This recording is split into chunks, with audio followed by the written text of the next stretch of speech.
हमने बहुत सारे दर्पणों, विशेष रूप से परवलयिक दर्पणों के बारे में बात की है, जो प्रकाश को परावर्तित करते हैं। इस वीडियो में हम लेंस के बारे में बात करेंगे।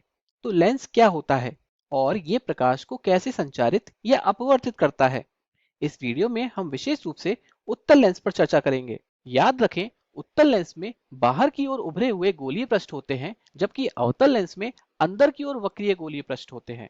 उत्तल लेंस कुछ इस तरह दिखाई देता है। आप देख सकते हैं कि यह एक सममित आकार है, अर्थात सिमेट्रिक फिगर है। और आप देख सकते हैं कि यहाँ पर एक सममित रेखा है जिसके दोनों ओर गोलीय पृष्ठ हैं, और यह इस लेंस का मुख्य अक्ष है। अब आइए हम देखते हैं कि जब प्रकाश इस लेंस से होकर गुजरता है, जब इसके माध्यम से संचारित होता है, तो क्या होगा। हम मान रहे हैं कि यहाँ बाहर हवा है और यह कांच है, या फिर कुछ ऐसा जिसका अपवर्तनांक अधिक है, कुछ ऐसा जिसमें प्रकाश धीमा चलता है। तो मान लीजिए यहाँ पर प्रकाश की एक किरण मुख्य अक्ष के समांतर जा रही है, और जब ये इस सतह से टकराती है तो इस बिंदु पर अभिलंब कुछ इस तरह होगा। क्योंकि यह पृष्ठ गोलीय है, घुमावदार है। अब क्योंकि यहाँ पर इस माध्यम का अपवर्तनांक कम है, तो यहाँ पर प्रकाश तेजी से चलेगा। अब यहाँ पर प्रकाश का ऊपरी किनारा अधिक समय तक बाहर रहेगा। हम इसको कुछ इस प्रकार भी समझ सकते हैं कि मान लीजिए ये प्रकाश एक कार की तरह है, और ये कार प्रकाश की दिशा में आगे बढ़ रही है। तो यहाँ कार के ऊपरी पहिए कार के निचले पहियों की तुलना में लेंस से बाहर अधिक देर तक रहेंगे, अर्थात प्रकाश का ऊपरी भाग अधिक देर तक तेजी से चलेगा। और इस वजह से यह किरण लेंस के अंदर थोड़ा नीचे की ओर इस तरह अपवर्तित होगी। अब यहाँ पर ये किरण अधिक अपवर्तनांक वाले माध्यम से कम अपवर्तनांक वाले माध्यम में जाएगी, अर्थात हवा में जाएगी। तो यहाँ पर अभिलंब कुछ इस तरह होगा। तो जब ये किरण इस लेंस से बाहर आएगी, तो इस किरण का ऊपरी भाग पहले बाहर आएगा, अर्थात वो पहले तेजी से चलेगा। और इस तरह ये किरण बाहर आने पर थोड़ा और नीचे की ओर इस तरह अपवर्तित होगी। यहाँ पर एक विशेष बिंदु है जिससे प्रकाश की कोई भी किरण जो लेंस के मुख्य अक्ष के समांतर होती है, वो लेंस के माध्यम से उसी बिंदु पर अपवर्तित होती है। जैसे कि प्रकाश की ये किरण जो कि मुख्य अक्ष के समांतर है, यह लेंस में थोड़ा अपवर्तित होगी और बाहर थोड़ा और अपवर्तित होकर उसी बिंदु से गुजरेगी। इसी प्रकार यदि हम एक और किरण लेते हैं, मान लीजिए ये किरण, ये भी मुख्य अक्ष के समांतर है, ये भी लेंस में थोड़ा अपवर्तित होकर बाहर थोड़ा और अपवर्तित होकर उसी बिंदु से गुजरती है। तो इस प्रकार प्रकाश की सभी समांतर किरणें लेंस के दूसरी ओर इस बिंदु पर अभिसारित हो रही हैं, या फिर कहें कि इस बिंदु पर केंद्रित हो रही हैं। और इस बिंदु को लेंस का फोकस कहा जाता है, और लेंस से इस बिंदु तक की दूरी को फोकस दूरी कहते हैं।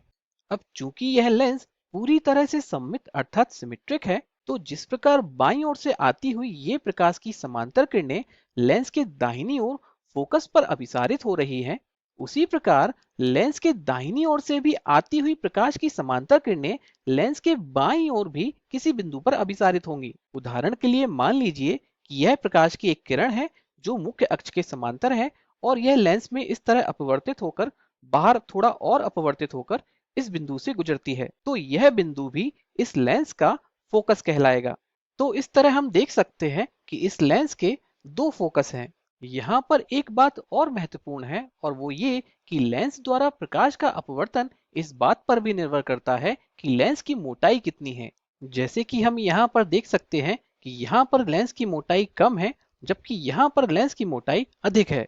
कहने का मतलब ये है कि यदि प्रकाश लेंस के इस भाग से गुजरता है तो वो कम दूरी तय करेगा, और यदि प्रकाश लेंस के इस भाग से गुजरेगा तो वो ज्यादा दूरी तय करेगा। और इससे प्रकाश के अपवर्तित और संचारित होने के तरीके में कुछ अंतर आएगा। तो यहाँ पर हम इस अंतर को नजरअंदाज कर रहे हैं और ये मान के चल रहे हैं कि ये एक पतला लेंस है। अब आइए हम एक उदाहरण देखते हैं जहां पर हम इस पतले लेंस की अवधारणा का उपयोग करेंगे और यह जानने का प्रयास करेंगे कि लेंस द्वारा विभिन्न वस्तुओं के प्रतिबिंब किस प्रकार दिखते हैं। तो ये एक लेंस है और ये लेंस का मुख्य अक्ष है। इस लेंस के दो फोकस बिंदु हैं। मान लीजिए लेंस का पहला फोकस बिंदु लेंस से इस दूरी पर यहाँ पर स्थित है, और लेंस का दूसरा फोकस बिंदु लेंस के दूसरी तरफ समान दूरी पर यहाँ पर स्थित है। अब मान लीजिए हम यहाँ पर फोकस दूरी से थोड़ा दूर यहाँ पर एक वस्तु रखते हैं, कुछ इस तरह। अब हम इस वस्तु के किसी भी बिंदु को चुन सकते हैं, क्योंकि हम जानते हैं कि वस्तु के प्रत्येक बिंदु से प्रकाश परावर्तित हो रहा है। तो मान लीजिए हम इस वस्तु के ऊपरी भाग के इस बिंदु को चुनते हैं और मान लेते हैं कि यहाँ से एक प्रकाश की किरण निकल रही है जो कि मुख्य अक्ष के समांतर है। अब प्रकाश की यह किरण लेंस के अंदर अपवर्तित होगी और लेंस के बाहर थोड़ा और अपवर्तित होकर लेंस के दूसरी तरफ इस फोकस बिंदु से गुजरेगी, कुछ इस तरह। अब हम इस वस्तु के इसी बिंदु से प्रकाश की एक और किरण ले सकते हैं जो कि इस फोकस बिंदु से गुजर रही है।